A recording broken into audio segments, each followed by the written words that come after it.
लद्दाख में हुए हादसे से नम हुई भारतीयों की आंखें, सभी को झकझोर गई जवानों के शहीद होने की खबर। प्राकृतिक आपदा ने छीनी जाबाज जवानों की जिंदगी, सामने आई दिल दहला देने वाली फुटेज, दी गई श्रद्धांजलि। भारत के आर्मी जवानों को दुनिया भर में सबसे बहादुर और साहसी बताया जाता है।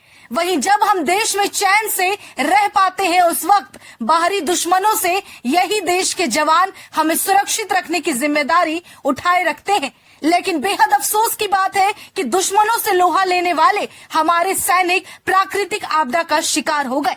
आज हर किसी को एक खबर ने हैरान कर दिया जब पता चला कि भारत ने अपने सैनिक साथियों को खो दिया है। दरअसल देश के कई राज्यों में मानसून के आते ही तबाही शुरू हो चुकी है। भारी बारिश के कारण बाढ़ की स्थिति का सामना उन जगहों के लोगों को करना पड़ रहा है। यहाँ तक कि लद्दाख में भी बाढ़ से पार लगाने की जद्दोजहद में सुरक्षा बलों ने अपनी जान गंवा दी और एक टुकड़ी शहीद हो गई है। लद्दाख में ये दर्दनाक हादसा हुआ और ये हादसा दौलत बेग ओल्डी इलाके में घटित हुआ है, जहां सेना के जवान टैंकों के साथ अभ्यास कर रहे थे। इसी दौरान नदी का जल स्तर बढ़ा। इस हादसे में एक जेसीओ समेत सेना के 5 जवान शहीद हुए हैं। रक्षा अधिकारियों ने बताया कि शुक्रवार को लद्दाख में टैंक को नदी पार कराया जा रहा था। ये रूटीन एक्सरसाइज थी। इस बीच अचानक नदी में सैलाब आया और एक जेसीओ समेत सेना के 5 जवान को बहा ले गया। इन 5 के शवों को बरामद कर लिया गया है। लद्दाख में नदी पार कराते समय हुए दुर्भाग्यपूर्ण हादसे में भारतीय सेना के 5 बहादुर जवानों की जान जाने से पूरा देश इस वक्त दुखी है।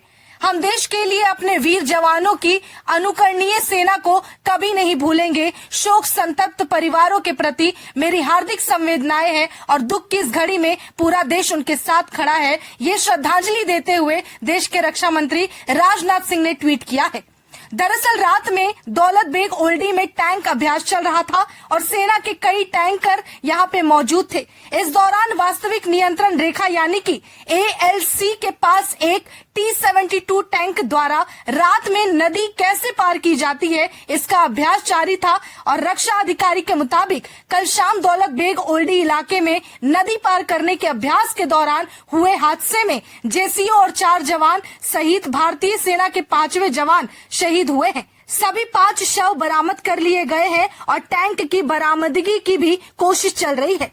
सेना ने इसी बीच एक बयान जारी करते हुए कहा कि 28 जून 2024 की रात को एक सैन्य प्रशिक्षण गतिविधि के पूरा होने के दौरान पूर्वी लद्दाख के सासेर ब्रांगसा के पास स्योक नदी में अचानक से जल स्तर बढ़ा, जिसके कारण सेना का एक टैंक फंस गया। हालांकि नदी के तेज प्रवाह और जल स्तर के कारण बचाव अभियान सफल नहीं हुआ और टैंक चालक दल के सदस्यों की जान चली गई। भारतीय सेना पूर्वी लद्दाख में परिचालन तैनाती के दौरान अपने 5 बहादुर कर्मियों के खोने पर दुख व्यतीत करती है और बचाव अभियान फिलहाल जारी है।